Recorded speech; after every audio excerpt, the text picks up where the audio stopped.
This is the story of how high street banks can lure their customers into debt. It's told by a powerful insider.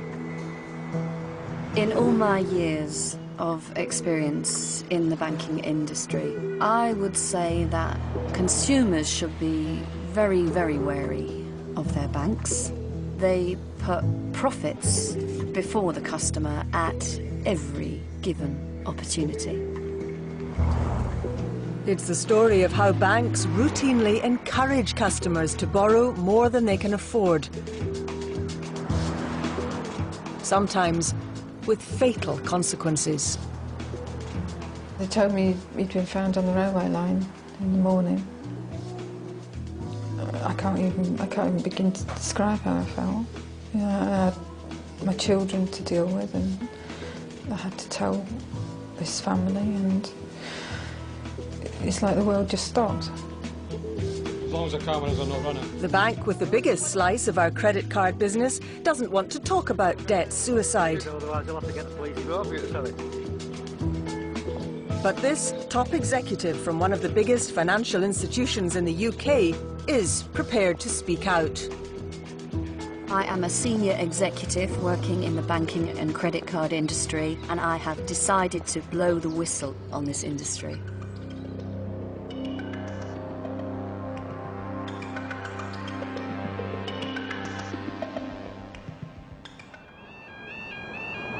Late at night in January last year, a body lies by a railway line.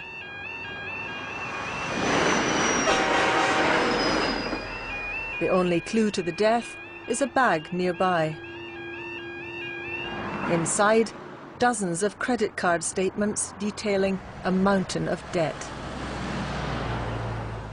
Mark MacDonald, who was 43, had thrown himself under a train, leaving a widow and 2 children.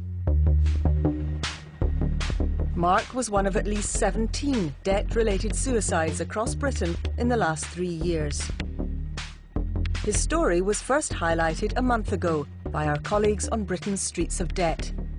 Now Panorama has fresh revelations about the lending practices of the high street banks. These tragic cases where people have taken their own lives are the cost that is paid for irresponsible lending practices, and this is exactly why they need to be curbed. These suicides have been an inconvenience to the industry as a whole, and they have exposed the practices that the banking industry have got away with for years and years and years.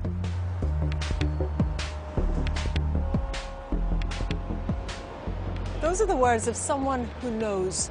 She's a senior executive who works here in the very heart of the banking world in the City of London. And she's the first high-ranking whistleblower, prepared, in fact she felt compelled, to break the bank's code of silence and reveal the industry's inner workings. Today, she tells us how the high street banks precisely target customers for borrowing and how they profit from those in financial difficulty. I cannot overemphasize the focus on profits. And it simply gets to the point where when you see real-life cases of people who are really suffering or who lose a loved one, when you just can't take it anymore. By speaking out, our top banking executive has risked her livelihood and career because she's signed an agreement never to disclose publicly details of the bank's lending strategy. In order to protect her, we've agreed to disguise her, and her words are spoken by an actor. My experience is with the big banks in this country, the high street banks that 80% of us bank with. I don't think any bank wants its internal procedures exposed. Maybe the reason for that is that some of them are quite questionable. The banking industry is a giant machine that pushes borrowing and makes enormous profits. Staff tend not to be paid particularly well. Every branch of any bank and every individual who works in a bank has very ambitious sales targets to sell you more products effectively to make you borrow money and to get you into further debt. They will have targets on every product that is available through the branch, and they will have commissions or bonuses on every product. It's a very, very sophisticated, tailored, tested marketing strategy and sales pitch to a public that have very little knowledge of what's going on. Effectively, though, the most profitable customers are perhaps the most vulnerable.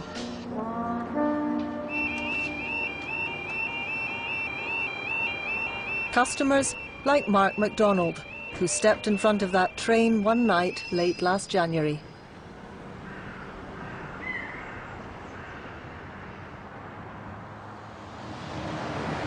It was midday the next day, and they came and told me that they found him. They told me he'd been found on the railway line in the morning. He'd left a backpack at the side of the railway track, and he was full of bills, credit card bills, loans, all the evidence of the debt. To the industry, Mark was a revolver. Someone who borrows heavily, makes minimum payments, and never fully repays their debts. The revolvers are the customers who borrow money month in, month out. They're the people who are paying very high interest charges. They're the people who are likely to pay extra fees when they go over their credit limit. They're the people most likely to pay penalty charges. So you want to retain these customers at all costs. Mark had been a revolver for years. He lived in Downham Market in Norfolk, where he worked as a writer of technical manuals.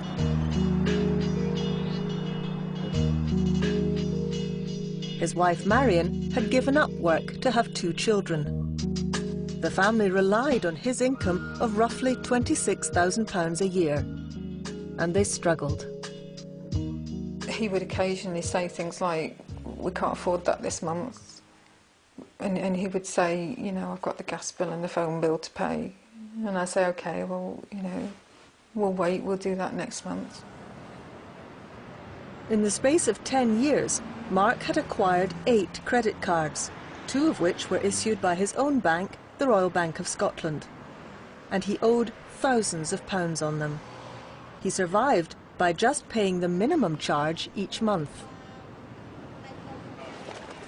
People who have traditionally made the minimum payments, people who are heavy borrowers, people whose repayments are not even covering the interest, never mind the capital that is outstanding on the card. They are the ideal credit card customer. That is the perfect customer, the ones that makes you the most profit. And let's face it, it's an industry that focuses on profit. RBS knew exactly what Mark's income was. It knew he was making only minimum repayments on the money he owed. Yet his credit limits on both cards were increased several times. One was upgraded to Platinum, which eventually had a credit limit of over £12,000. In the last 12 months of Mark's life, the bank made over £3,000 in interest and charges on the 2 cards. He considered credit cards to have a status, always had a, you know, the fact that he could have a card with his name on it. And I think the idea of paying for something with a platinum card seemed to say to him that he was respected and the bank respected him. The platinum card says you've got a lot of prestige and a lot of money, and it wasn't true. It was just like a sham, really. It is generally felt that in the industry, by increasing the customer's credit limit, by upgrading their card to gold or platinum, you are increasing customer loyalty and hitting those marketing targets of retaining profitable customers. Marion only discovered how much Mark owed after his death. He just said he'd got into debt with credit cards. I mean, I knew he had credit cards, so I presumed that was it. It's only looking through finance now that I found out that he also had overdrafts and loans with the bank and loan companies.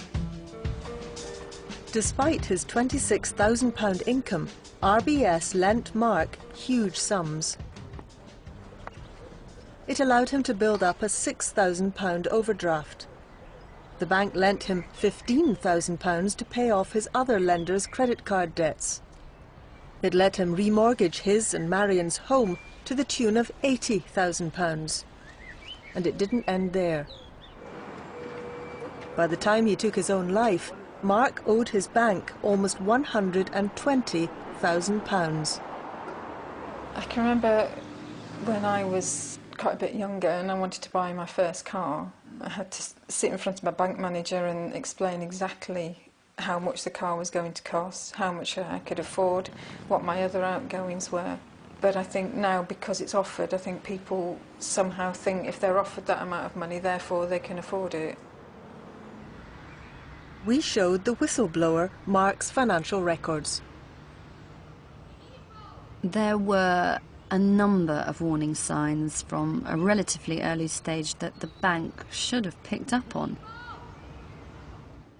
Here was a man on a very modest income. He was roughly earning £26,000 a year.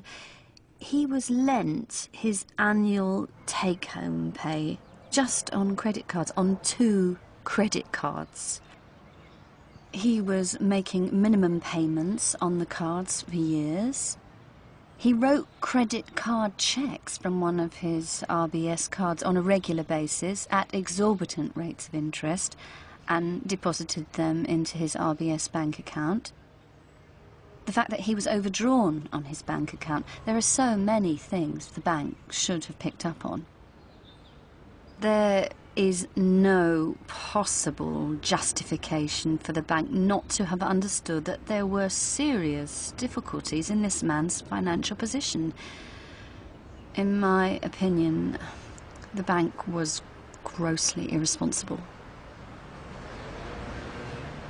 The Royal Bank of Scotland knew exactly what his bank details were. They knew how much he earned, they knew what he was paying out every month. They knew the sort of balance in his account. I can't understand why they would just keep letting him have more and more money. The banks are basically neglecting their duty of care. They're putting profits before human life, almost. In circumstances like Mark MacDonald's, where there has been clear, irresponsible lending, in my opinion, there should be laws introduced where banks can be prosecuted. This is how serious I believe this is. In a statement last month, the Royal Bank of Scotland said, "Throughout Mr. MacDonald's time with RBS, we dealt with him in a responsive and professional manner. He had a regular dialogue with his personal banking manager, and the lending decisions on his account were consistently based on strict lending criteria. Mr. MacDonald managed his current account and maintained regular payments to both of his credit card accounts. He did not exceed his credit limit." The bank's records show that at no time did Mr. MacDonald make contact with the bank to inform us that he was in financial difficulty. that statement is seriously misleading. The bank says that Mark MacDonald didn't tell them he was in financial difficulty, but the fact is, the bank knew. We've seen an internal RBS document which makes it clear that Mark's branch was aware of what it refers to, and I quote, as his financial difficulties. We've tried repeatedly to get an interview with RBS about their consumer lending decisions, but they've turned down all our requests. So I'm heading off to the global headquarters of RBS, just outside Edinburgh, to see if I can have a word with the chief executive, Sir Fred Goodwin.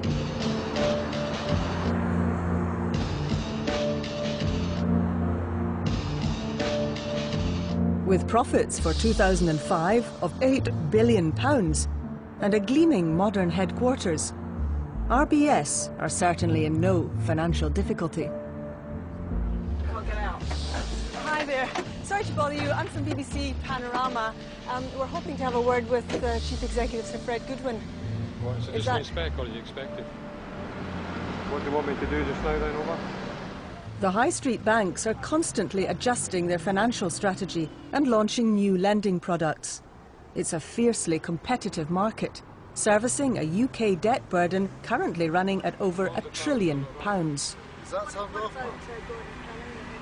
Excuse me, is that camera sound off? Otherwise you'll have to get the police involved. Sorry. The marketing department is the engine of the business, and it will have a whole series of targets. It will have targets to attract new customers, which are extremely ambitious, and then you have very aggressive targets to maximise profits on existing customers. Monthly sales targets and meetings are what the marketing department lives for. Credit cards are banks' biggest and most profitable consumer lending product, especially when we can be persuaded to increase our spending and to carry debt over from month to month.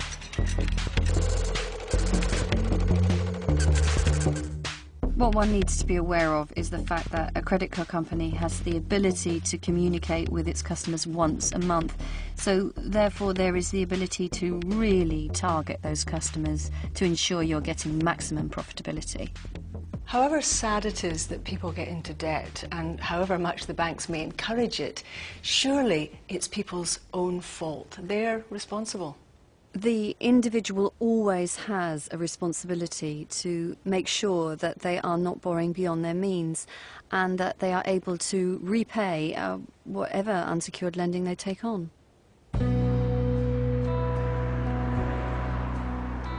The banks have other techniques to get you to borrow more from them. Robert Jenkins is another revolver. He's married to Evelyn, and they have 5 children in their teens. He's a school caretaker, and he earns £18,000 a year. We lived very much hand to mouth. We had to budget carefully. Major bills, unexpected bills were a problem for us. Robert's take-home pay was £250 a week, while Evelyn earned £100 a week in a part-time catering job. For years they were getting by, just. But in the eyes of their bank, Robert and Evelyn needed some financial help. Robert was called in for a meeting. He remembers this as a financial health check, but Lloyd's TSB disputes this. We received a telephone call inviting us along to the bank for a health check, which seemed a good idea. When you're conducting a health check, you will look at areas where that person doesn't have perhaps one of the bank's products. They don't have a credit card, they don't have a loan, and in most cases they probably don't need it. But if they don't have it, you're going to try and sell it to them.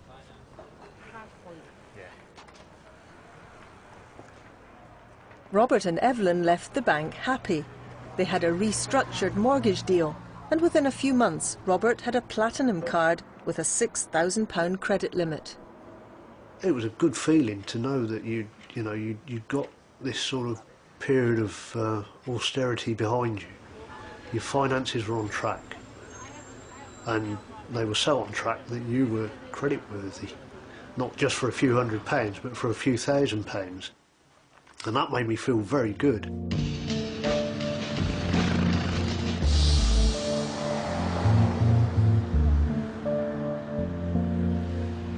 This week, the credit card celebrated its 40th birthday. Today, there are over 1,000 different cards available. And what you may not realise is that 70% of them are owned by the big 5 high street banks. At any one time, a single credit card will have up to 100 different interest rates for purchases, introductory offers and cash.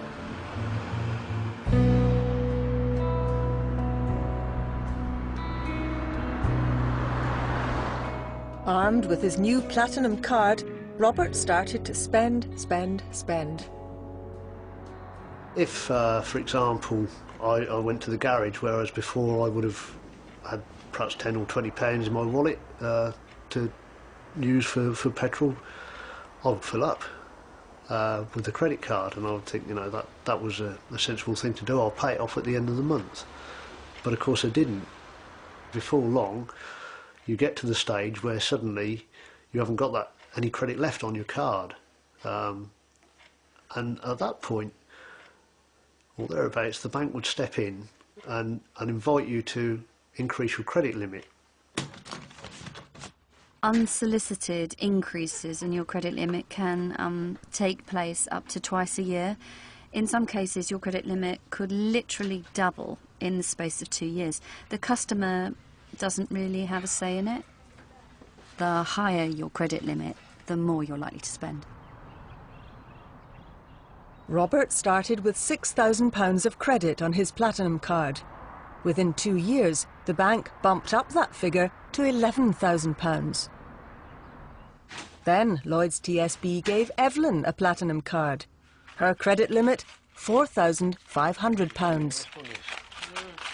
Robert was tempted by other offers that came through the letterbox. You know what it is? Oh yeah. Overall cost for comparison, 7.8% APR.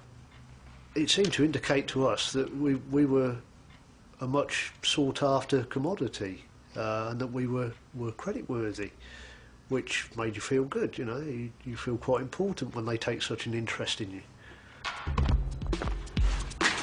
Some companies will send maybe 20 packs of direct mail to one individual, so it's bombarding someone with an unsolicited application to borrow large sums of money without necessarily knowing whether they have the ability to repay the debt.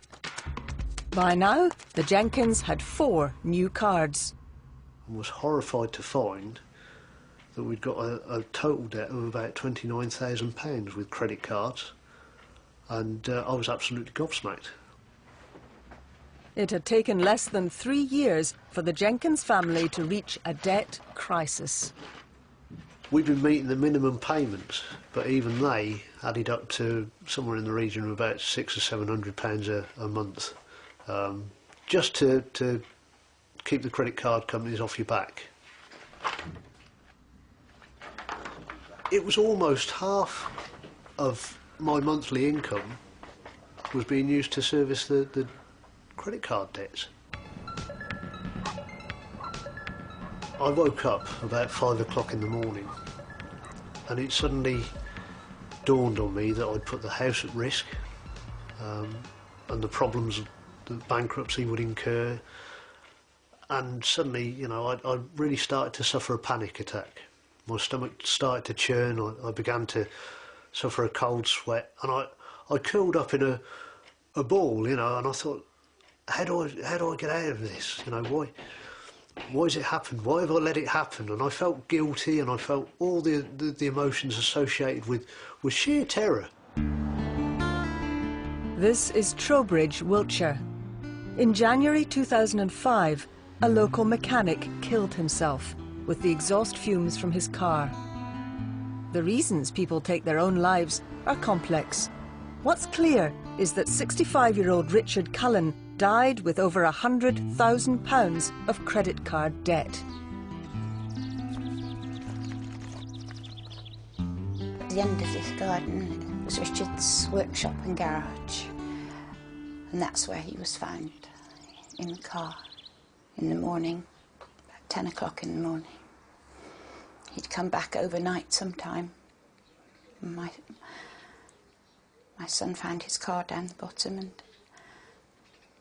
we called the police, and he was in the garage.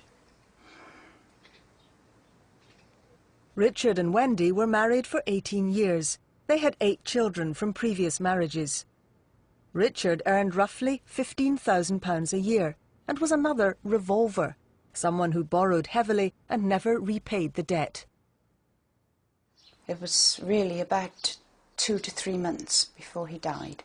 The telephone was ringing almost sort of maybe 17, 18 times a day sometimes, asking to speak to him.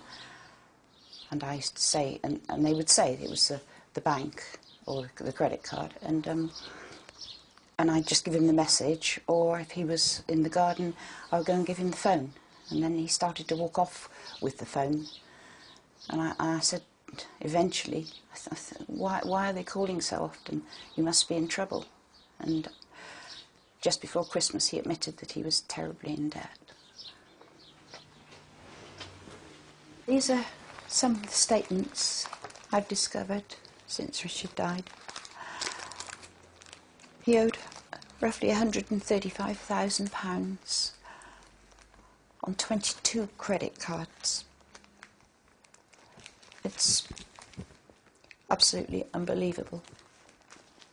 Shocking. Several lenders had issued more than one credit card to Richard Cullen. The market leader, the Royal Bank of Scotland Group, lent him over £35,000. They had issued him with 4 cards under different brand names: Mint, Tesco Personal Finance and 2 NatWest cards, which together generated the RBS Group over £4,000 in interest and charges in the last 12 months of Richard's life.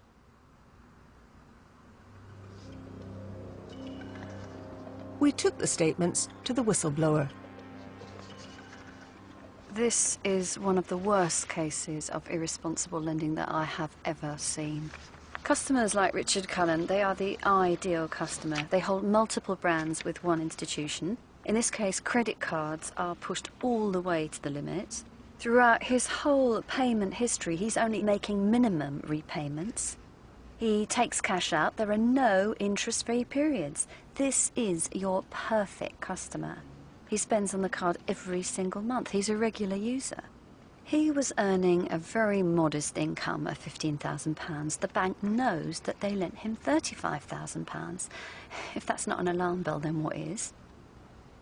There is an inconsistency in these statements in that there are credit limit increases at the same time as we're seeing a history of arrears and minimum repayments. It's completely inconsistent. This is just a very, very good example of why the banks cannot be trusted to self-regulate. Why do they do it? Because they know they can get away with it. I'm angry at Richard and I'm angry at the banks. Richard had a responsibility. He took out the credit cards and the loans. But surely the bank must take responsibility as well for allowing him to go on, getting deeper and deeper into debt. Several months after Richard's death, RBS agreed to write off his outstanding debt of £35,000. It's a very, very different life now. One day you're happy, the next day it's nothing. You're just on your own.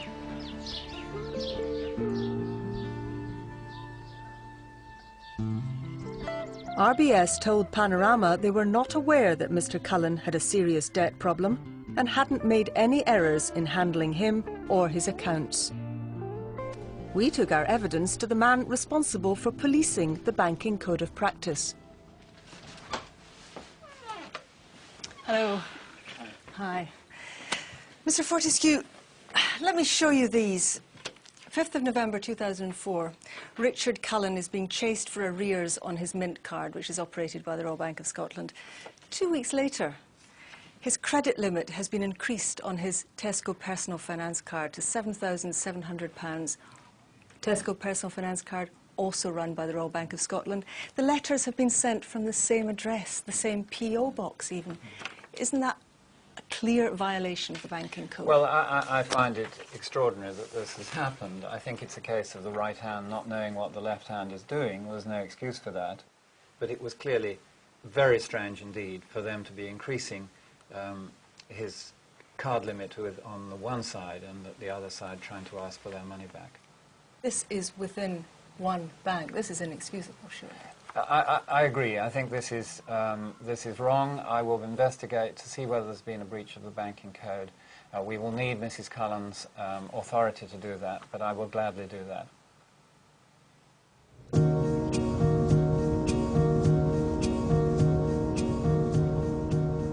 In Norfolk, Mark MacDonald's widow remains angry with RBS. Despite the circumstances of his death, the bank chose to pursue his estate for the money he owed them. After my husband's death, I received letters from them basically saying he owed them money and implying that I should pay it. They wanted their money. Every major bank will have what they call a special recovery unit or a debt collection department. And the job of that department is to recover repayments from those people who have fallen into arrears. At the end of the day, if they don't recover that debt, the bank will have to write it off. So they have extremely aggressive targets, and this is why such aggressive tactics are employed, to ensure the bank recovers its money at almost any cost.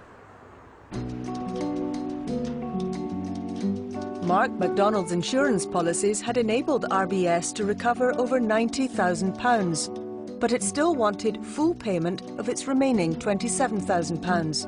when other creditors were prepared to settle for a percentage of the money he owed. There have been many other similar cases where the banks, including the Royal Bank of Scotland, have chosen to write off the debt.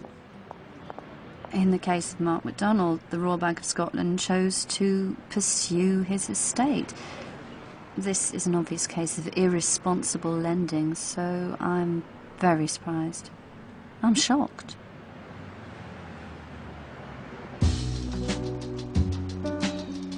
It was a slow process.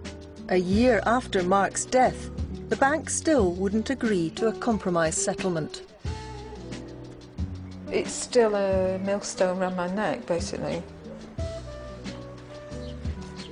If I have to pay it, I have to pay it, but I just want it to be gone. And it's not. I'm constantly having to be brought back to the situation.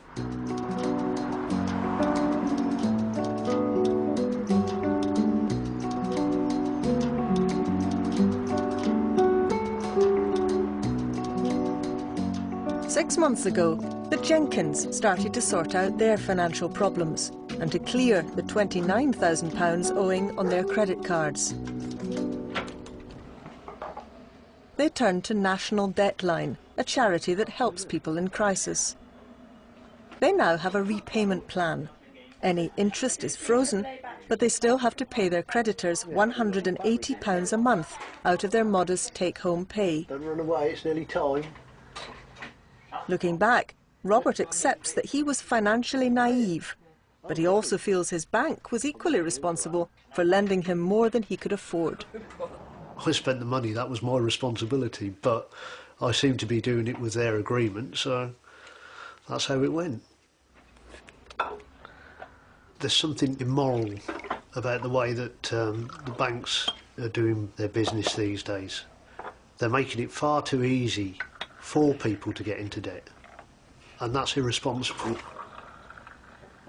You should be able to trust your bank. You should be able to believe that you're a valued customer and not a means of deriving a higher profit margin. In a statement, Lloyds TSB said, "We've made considerable efforts to help the Jenkins address their financial problems. By consolidating their external debts and remortgaging with us, we were able to reduce their outgoings by around £400 a month. We suspended all interest on their credit cards and overdraft and agreed their request for a 3-month mortgage repayment holiday. We have tried to contact the couple to discuss how we might offer them further assistance. However, they've chosen not to take us up on our offer." the consequences of Britain's borrowing crisis are so serious that they're now hitting the banks themselves. They're facing a mountain of bad personal debt. So 4 of the high street banks, including Lloyds TSB and RBS, have launched an initiative to identify customers in trouble. They'll now share information on clients' income as well as their credit history to inform their lending decisions. It is certainly a step in the right direction, but I do remain very sceptical. I I really believe the banks have had all along the information they need to make decisions about whether individuals were at risk of falling into dangerous debt levels. But this comes too late. Can the banks really change a lifetime of habits of irresponsible lending? At the end of the day, that's what's made them their profits.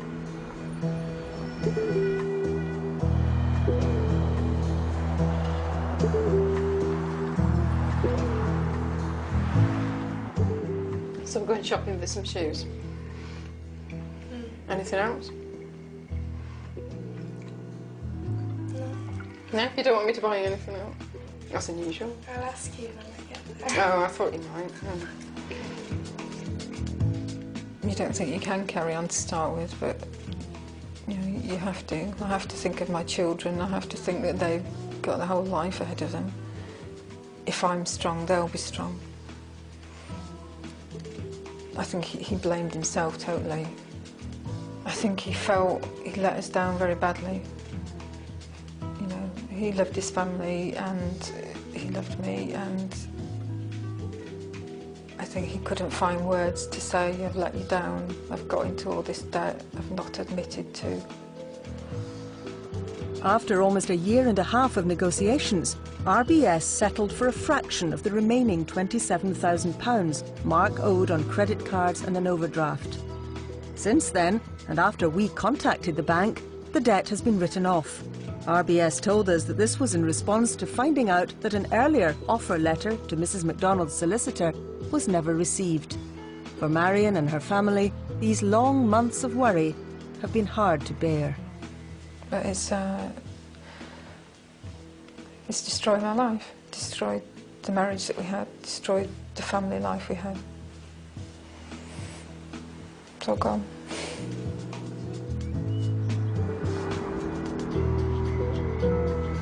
Right. Yeah. But then I want you to follow them right here. If Sir Fred isn't actually here, there's nothing we can do about that. If you want to have an interview with somebody, you just try to do it. But what we would appreciate is if you tilt the cameras to the ground. Well, Sir Fred Goodwin wasn't there today, neither was any of the other senior executives, apparently. I had a very long conversation with somebody from Group Communications by phone who's in London and tells me that she'll try and fix up an interview for me in London tomorrow.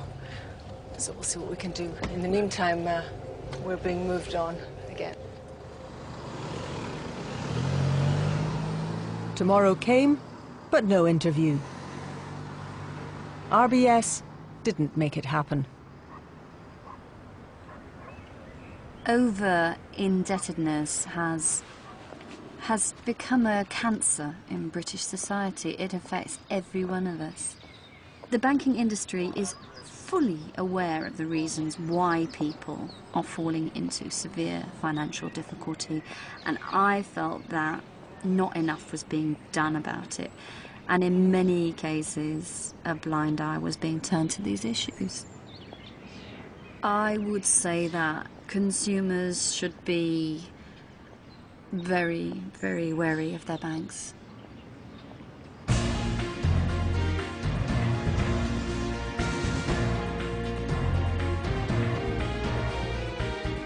Panorama is making a film about the British water industry and needs your help. If you know of a leak that needs fixing and want to tell us about it or any other water supply issues, please contact our website, where you can also comment on tonight's programme.